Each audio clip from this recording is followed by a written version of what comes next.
बिना तुलसी के ठाकुर जी का भोग नहीं लगता। ये जानते हो कहां आता है? जहां हरि चरणों की उपासना है। खूब विशुद्ध भाव से इसका मूल जड़ तक चिंतन करने वाला ये भाव है। कोई ऐसा ना समझना कि बाहरी। तुलसी जी कौन है? वृंदा। कौन सी वृंदा? यहां वृंदावनेश्वरी की सखी वृंदा सखी नहीं, ध्यान रखना। ये वृंदा सखी नहीं, अधिष्ठात्री हैं। अनादि वृंदावन, अनादि वृंदा सखी।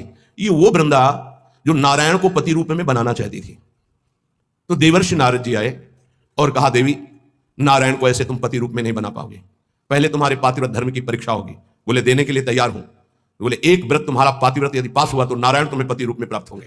बोले तथास्तु, आप हमें बोलिए किसके साथ मैं अपनी आराधना का स्वरूप प्रकाशित करूं। तो उनका जालंधर राक्षस, इसको पति बनाना होगा और तुम्हारे पातिव्रत से त्रिभुवन में पता चलना चाहिए कि तुम्हारी जैसी कोई सती पतिव्रता नहीं।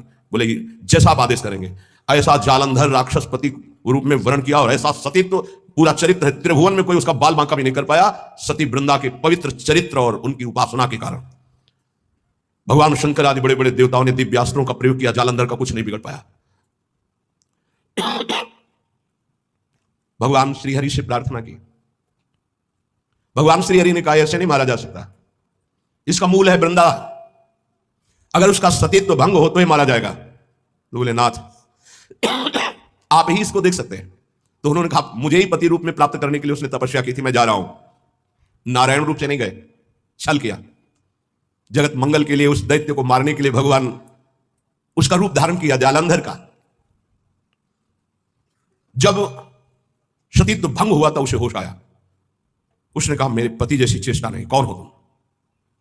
क्योंकि आप में असीम सामर्थ्य, असीम सौंदर्य, असीम सुख, मेरे पति नहीं हो सकते, क्योंकि मैं जानती हूं कौन है जालंधर राक्षस।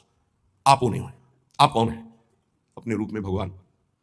तो उन्होंने कहा माना कि आपके लिए ही तप कर रही थी, लेकिन इस समय मेरा पति जालंधर, अब मैं मानती हूं मारा जाएगा क्योंकि मेरा तप नष्ट हुआ। मैं आपको शाप देती हूं, आप पाषाण रूप हो जाएं। तो नारायण शालिग्राम बन गए। तो कहा मेरे लिए ही तूने तप किया था नारद जी ने, तो तुझे पातिव्रत धर्म की परीक्षा के लिए जालंधर को व्यर्थ में मुझे शाप दिया, इसलिए मैं शाप देता हूं, तुम वृक्ष रूप हो जाओ। वही तुलसी जी का व्रत। तो बिन तुलसी हरि एक न मानी, नमो नमो तुलसी महारानी नमो नमो। शालिग्राम की सेवा तभी पूर्ण मानी जाएगी जब तुलसी जी होंगी। और वही पद्धति वैष्णव जनों ने अपनाई, भोग की। लेकिन हमारे यहां प्रिया और लाल और सब सहचरिया हैं। तो यहां वो वृंदा नहीं है, यहां वृंदावनाधीश्वरी की नित्य सहचरी वृंदा, जो वृंदावन की अधिष्ठात्री देवी, तो वृंदावन अनादि और वो देवी अनादि। तो यहां तुलसी जी का प्रवेश चरणों में है, ना कि भोग में है। चरणों पे तुलसी जी चढ़ाई जाती है। और यहां महारानी की जय बोली जाती है और किसी की जय नहीं बोली जाती कि आज अमुक व्रत की जय, अमुक नहीं। यहां मेरी महारानी श्री राधा रानी जाके बल में सबसो तोरी लोक वेद कुलकानी। ये वृंदावन है, ये वृंदावनाधीश्वरी प्रेम रंग को प्रदान करने वाली, लाल को अधीन करने वाली महान, जिनकी चरण रज में अनंत शक्ति विराजमान, उन स्वामिनी की शरणागति है।